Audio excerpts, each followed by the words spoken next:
توجیکستان در اوکراین به شهروندانی که تا اول این کشور را ترک نکردند توصیه می‌دهد که اوکراین را ترک کنند و آنهایی که به این کشور سفر کردنی هستند از این اقدام خودداری نمایند. در این باره روز 11 اکتبر سال 2022 دولت نظری سفیر تاجیکستان در اوکراین به آسیا پلیوس خبر داد. دیروز کارمند ما دیپلماتی که با مسئله های کنسولگری سر و کار دارد تمام رهبران و فعالان جمعیت های تاجیکان را آگاه کرد که در پناهگاه ها بمانند و توصیه های مقامات محلی را رعایت کنند. گفت دولت نظری به آسیا پلیوس امروز ما نیت داریم که معلومات را در بین شهروندانمان پنهان کنیم. برای آنهایی که تا حال در قلمرو اوکراین قرار دارند توصیه می‌دهیم که به طلبات دولت غربی و دستورهای مقامات محلی اید به تامین امنیت شخصی به طور قطعی رعایت کنند و تا حد امکان قلمرو اوکراین را ترک کنند. به شهروندانی که قصد به اوکراین آمدن را دارند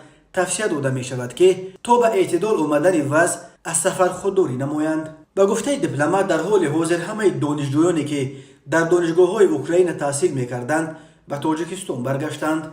در حال حاضر به گفته سفارت در اوکراین حدود 2000 شهروند تاجیکستان به سر میبرد. حالا کنسول ما برای معاین کردن تعداد دقیق شهروندان ما کار میکنند. شرح داد سفیر.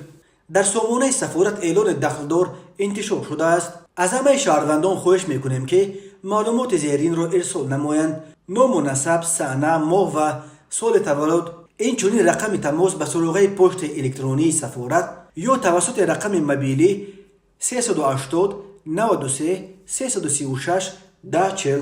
در مورد سوال مشورتی علاوگی شهروندان جمهوری تاجیکستان می توانند توسط تلفن تماس بگیرند: 36 044 390 8998 380 93 336 1040.